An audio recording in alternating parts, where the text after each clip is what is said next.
英語聞き流しリスニング、英語テキストと MP3 音声ダウンロードはホームページからご利用いただけます。88thpp.com 88thpp.com The Bremen Town Musicians. A certain man had a donkey, which had carried the corn sacks to the mill indefatigably for many a long year, but his strength was going, and he was growing more and more unfit for work. Then his master began to consider how he might best save his keep, but the donkey, seeing that no good wind was blowing, ran away and set out on the road to Bremen. There, he thought, I can surely be town musician. When he had walked some distance, he found a hound lying on the road, gasping like one who had run till he was tired.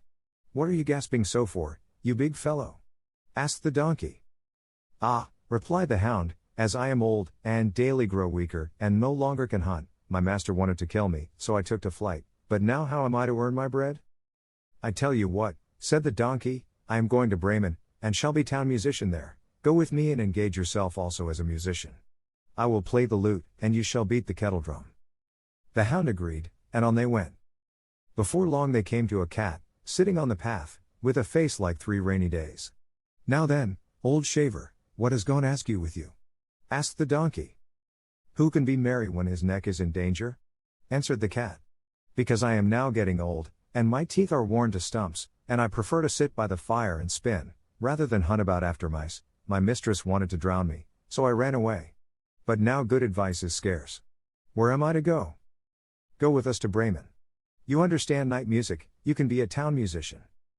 The cat thought well of it, and went with them.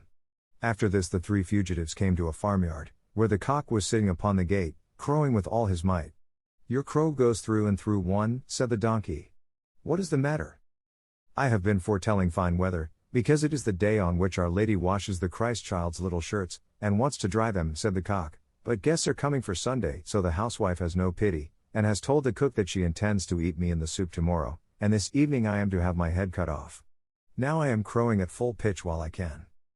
Ah, but Red Comb, said the donkey, you had better come away with us. We are going to Bremen, you can find something better than death everywhere, you have a good voice, and if we make music together it must have some quality. The cock agreed to this plan, and all 4 went on together. They could not, however, reach the city of Bremen in one day, and in the evening they came to a forest where they meant to pass the night. The donkey and the hound laid themselves down under a large tree, the cat and the cock settled themselves in the branches, but the cock flew right to the top, where he was most safe. Before he went to sleep he looked round on all 4 sides, and thought he saw in the distance a little spark burning, so he called out to his companions that there must be a house not far off, for he saw a light. The donkey said, If so, we had better get up and go on, for the shelter here is bad. The hound thought that a few bones with some meat on would do him good too. So they made their way to the place where the light was, and soon saw it shine brighter and grow larger, until they came to a well-lighted robber's house. The donkey, as the biggest, went to the window and looked in. What do you see, my grey horse? Asked the cock.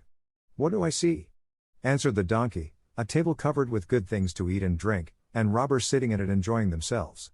That would be the sort of thing for us, said the cock. Yes, yes, how I wish we were there, said the donkey. Then the animals took counsel together how they should manage to drive away the robbers, and at last they thought of a plan. The donkey was to place himself with his 4 feet upon the window ledge, the hound was to jump on the donkey's back, the cat was to climb upon the dog, and lastly the cock was to fly up and perch upon the head of the cat. When this was done, at a given signal, they began to perform their music together, the donkey brayed, the hound barked, the cat mewed, and the cock crowed. Then they burst through the window into the room, so that the glass clattered. At this horrible din, the robbers sprang up, thinking no otherwise than that a ghost had come in, and fled in a great fright out into the forest. The 4 companions now sat down at the table, well content with what was left, and ate as if they were going to fast for a month. As soon as the 4 minstrels had done, they put out the light, and each sought for himself a sleeping place according to his nature and to what suited him.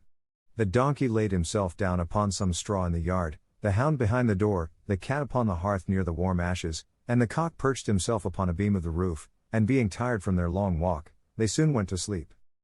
When it was past midnight, and the robbers saw from afar that the light was no longer burning in their house, and all appeared quiet, the captain said, We ought not to have let ourselves be frightened out of our wits, and ordered one of them to go and examine the house. The messenger, finding all still, went into the kitchen to light a candle, and, taking the glistening fiery eyes of the cat for live coals, he held a lucifer match to them to light it. But the cat did not understand the joke, and flew in his face, spitting and scratching. He was dreadfully frightened, and ran to the back door, but the dog, who lay there, sprang up and bit his leg, and as he ran across the yard by the straw heap, the donkey gave him a smart kick with its hind foot. The cock, too, who had been awakened by the noise, and had become lively, cried down from the beam, "Cock-a-doodle-doo." Then the robber ran back as fast as he could to his captain, and said, "Ah, there is a horrible witch sitting in the house, who spat on me and scratched my face with her long claws, and by the door stands a man with a knife, who stabbed me in the leg, and in the yard there lies a black monster, who beat me with a wooden club, and above, upon the roof, sits the judge, who called out, 'Bring the rogue here to me.' So I got away as well as I could." After this the robbers did not trust themselves in the house again, but it suited the 4 musicians of Bremen so well that they did not care to leave it any more. And the mouth of him who last told this story is still warm. 英語聞き流しリスニング、英語テキストと MP3 音声ダウンロードはホームページからご利用いただけます。88thpp.com、88thpp.com